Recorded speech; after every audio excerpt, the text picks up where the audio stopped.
व्यक्तिगत हिंसा का इतिहास देखेंगे तो दलित हर तबके की हिंसा के शिकार रहे हैं। कहीं सवर्णों ने उनके साथ हिंसा की है, कहीं ओबीसी ने भी उनके साथ हिंसा की है और कहीं कहीं मुसलमानों ने भी की है। क्या मंत्री ने सारे तथ्य पेश कर दिए? उन्होंने ऐसा दावा भी नहीं किया, बल्कि वे बार बार कहती रही कि जांच के लिए गई 2 सदस्यों की कमेटी की रिपोर्ट का इंतजार है। बहरहाल स्मृति ईरानी के तथ्यों से कुछ सवालों के जवाब नहीं मिलते हैं, जैसे पहली कमेटी ने बिना दोनों पक्षों से बात किए कैसे सजा सुना दी। उसके बाद की कमेटियों ने दोनों पक्षों को सुनकर फैसला किया या पहली कमेटी के फैसले को ही आधार बनाया। इसका जिक्र नहीं आ सका उनके प्रेस कॉन्फ्रेंस में कि रोहित की छात्रवृत्ति क्यों रोकी गई, क्या उसका संबंध मारपीट की इस घटना से था। केंद्रीय मंत्री ने और भी बातें कही हैं, लेकिन आगे बढ़ने से पहले आम आदमी पार्टी के नेता आशीष खेतान के एक ट्वीट का जिक्र करना चाहूंगा। आशीष खेतान ने प्रोक्टोरियल बोर्ड की रिपोर्ट के 2 पन्ने ट्वीट किए हैं। मैंने अपनी तरफ से उन पन्नों की तस्दीक नहीं की है, इसलिए मानहानि उन्हीं के खिलाफ की जाए तो ठीक रहेगा।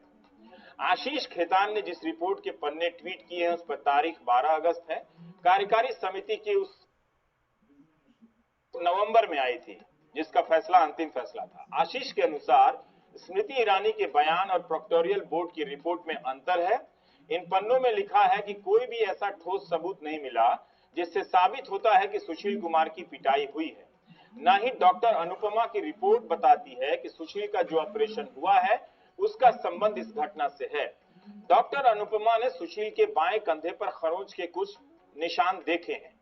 डॉक्टर अनुपमा ने कहा कि उन्होंने अस्पताल के डॉक्टरों से बात कर यह रिपोर्ट दी है। आशीष खेतान का कहना है कि केंद्रीय मंत्रियों के हस्तक्षेप के बाद प्रोक्टोरियल बोर्ड ने अपनी रिपोर्ट बदल दी और रोहित और 4 अन्य साथियों को निलंबित कर दिया गया। आशीष खेतान ने जो पन्ना ट्वीट किया है उस पर चीफ प्रॉक्टर आलोक पांडे के दस्तखत हैं, जिसके फैसले में लिखा है, वैसे इनका नहीं बताया स्मृति ईरानी ने कि आलोक पांडे बताने से ये होता कि सर्वदलीय सर्वजातीय हो जाता, लेकिन उस फैसले में लिखा है कि इन्हें विश्वविद्यालय से पूरी तरह से निकाल दिया जाता है, कक्षा से, कोर्स से, हॉस्टल और अन्य जरूरी सुविधाओं से वंचित किया जाता है जो छात्र विश्वविद्यालय से प्राप्त करता है। केंद्रीय मंत्री ने कहा कि 5 छात्रों को क्लास, लाइब्रेरी और अकादमिक बैठकों में जाने की अनुमति थी, जो एग्जीक्यूटिव काउंसिल की उप समिति की रिपोर्ट थी।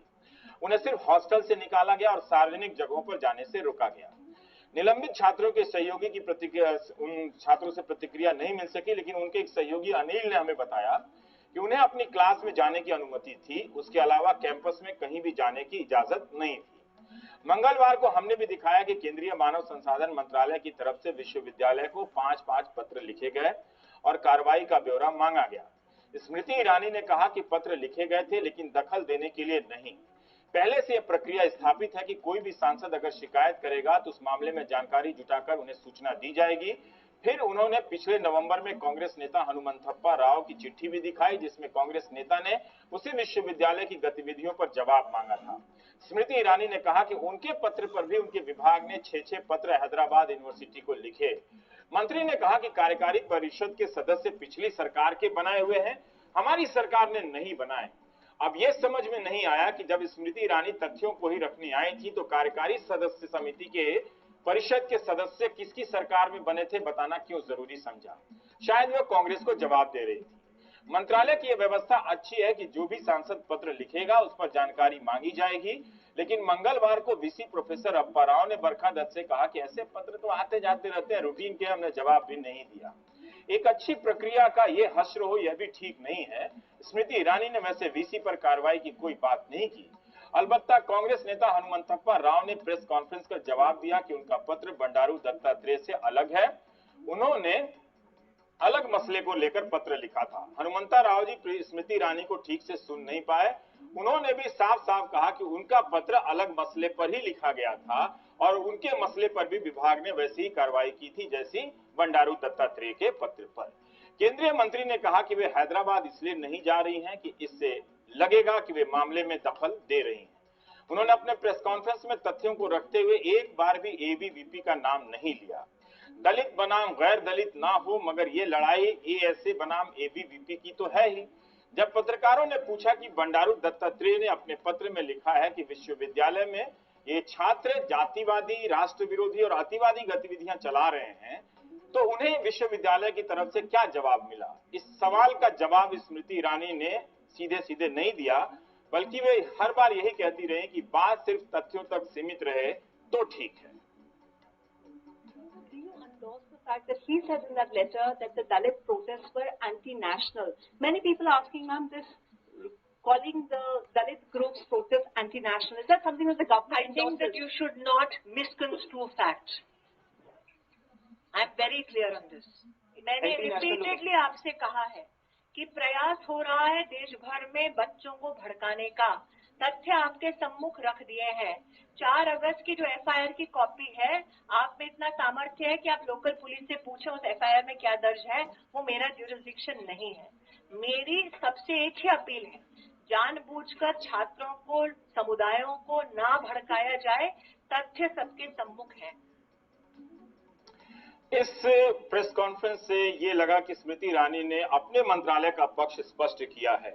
इससे साफ नहीं होता कि विश्वविद्यालय के भीतर जो हुआ उसकी अपनी क्या प्रक्रियाएं थी। उन्होंने ये जरूर बताया कि उन पत्रों के जरिए वो किसी प्रकार का दबाव डालने का प्रयास नहीं कर रही थी और इसे एक भावनात्मक मोड़ न दिया जाए।